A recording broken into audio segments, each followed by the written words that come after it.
Let's take a moment to consider a very important figure in the fable of Jesus, one who has had her own very illustrious career. I mean, of course, Mary, the mother of Jesus, the Blessed Virgin, quite a superstar in her own right.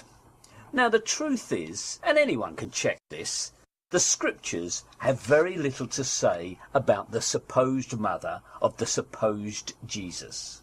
Let's take a look at the first of the Gospels, the first to be written, that is, the Gospel of Mark.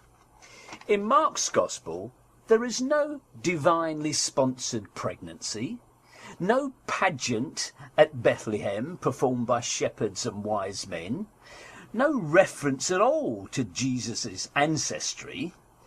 The tale begins with a report about John the Baptist and features the baptism of Jesus as an adult. His family are nowhere in evidence when Jesus is tempted by Satan in the wilderness, or calls his disciples, performs his first exorcisms and healings, and starts preaching. In fact, the first reference to family isn't until chapter 3, when we're told that they think him mad. Well, he has, after all, started up his own cult and enraged the local Pharisees. When his unnamed mother and his brothers turn up to claim him, he rejects them, and like many a cult leader, tells his followers they are his family. Later, he raises the ante on that and says that each of his followers will get mothers and fathers 100-fold. Mary, his purported mother, is referred to only once by name in Mark's Gospel, when the astonished locals in Nazareth can't believe his wisdom and identify him as a carpenter, the son of Mary. That is the only reference to her by name, and as far as Mark is concerned, Mary has no important role in the drama of Jesus at all. Matthew says a little bit more about Mary than does Mark. He introduces a prologue to his gospel that was unknown to Mark, the pretty nativity tale that entertains children.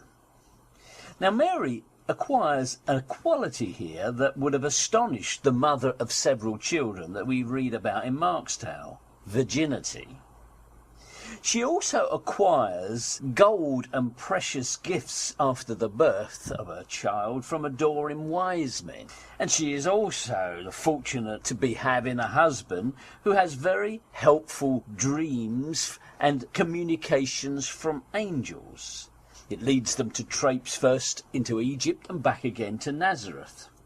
Now, what makes it all the more surprising is that when Matthew gets to Mark's bit about the family thinking Jesus mad and coming to collect him, he leaves the whole narrative, more or less word for word, in place.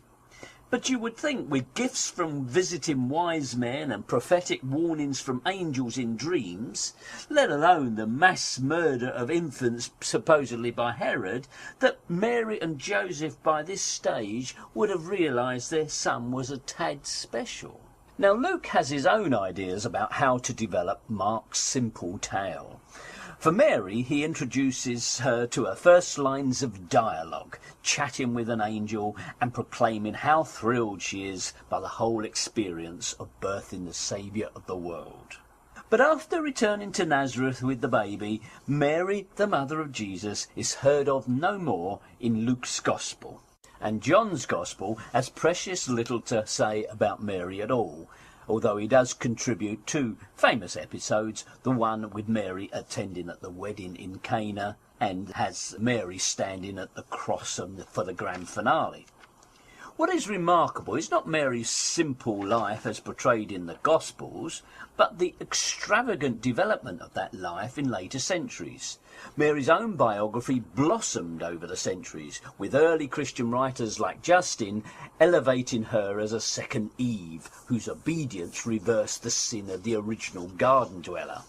Artemis, the goddess of Ephesus, and Isis, the goddess from Egypt, became the templates for this new Super Mary.